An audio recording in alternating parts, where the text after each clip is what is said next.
दोस्तों, जैसा कि आप सब जानते हैं कि न सिर्फ रिया बल्कि रिया का पूरा परिवार सुशांत के पैसों पर ही पल रहा था और उनके पैसों पर ऐश कर रहा था, अय्याशी कर रहा था। तो इस बात की जानकारी सीबीआई को भी हासिल है। तो सीबीआई ने भी जब रिया के माता पिता से पूछताछ की तो कोई लिहाज रखे बिना उनसे बहुत तीखे सवाल किए दोस्तों, जो कुछ इस प्रकार थे। सीबीआई ने रिया के पिता इंद्रजीत से पूछा कि आप अपनी बेटी की रक्षा क्यों नहीं कर पाए, जिसके बाद रिया के पिता कुछ समझ नहीं पा रहे थे कि सवाल का जवाब क्या दिया जाए, क्योंकि उन्हें सवाल ठीक से समझ ही नहीं आया। जिसके बाद एक दूसरे सीबीआई अधिकारी ने रिया के पिता से पूछा कि जनाब, आप तो एक आर्मी ऑफिसर रह चुके हैं और देश की रक्षा कैसे करनी है आपको अच्छे से पता है, तो फिर अपनी बेटी की ड्रग से रक्षा क्यों नहीं कर पाए आप। जिसके बाद रिया के पिता का सर शर्म से झुक गया और उन्होंने जवाब देते हुए कहा, सर, इस मामले की अभी जांच चल रही है कि रिया ड्रग्स लेती थी या नहीं। जिसके बाद सीबीआई ने रिया के पिता से पूछा, क्या आपको नहीं लगता कि आपका बेटा और बेटी दोनों ही ड्रग ले रहे थे? क्या आपने उनके व्हाट्सएप चैट के स्क्रीनशॉट्स नहीं पढ़े जो मीडिया में वायरल हो रहे हैं? जिस पर रिया के पिता ने जवाब दिया, नो सर, मुझे इस ड्रग के मामले में कोई ज्यादा जानकारी नहीं है। अगर वो दोनों ड्रग्स लेते भी होंगे तो मुझे कभी इस बात की भनक तक नहीं लगी और ये बात मैं आपसे सच बोल रहा हूँ। रिया के पिता के जवाब के तुरंत बाद सीबीआई ने रिया के पिता से पूछा कि ठीक है, फिर आपसे आपकी ही बात करते हैं।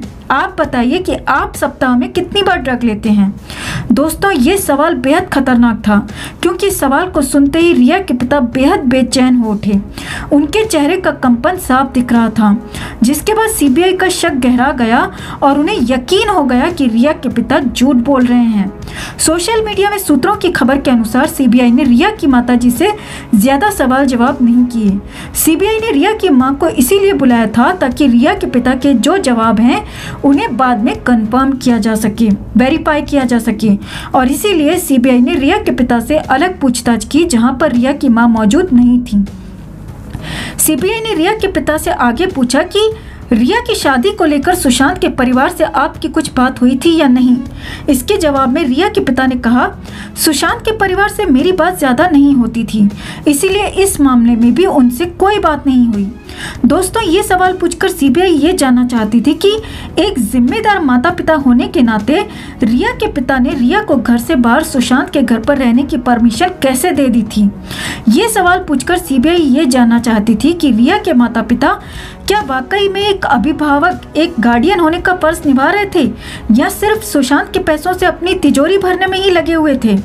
दोस्तों, मीडिया में चल रही खबरों के अनुसार सीबीआई ने रिया के पिता से और भी तीखे सवाल किए जिनके जवाब हमें अभी तक नहीं मिल पाए हैं।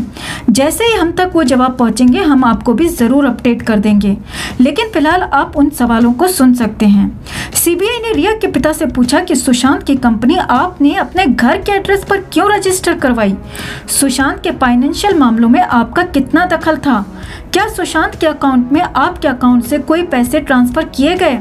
12 जनवरी को सुशांत के घर मीटिंग के बारे में क्या पता है आपको?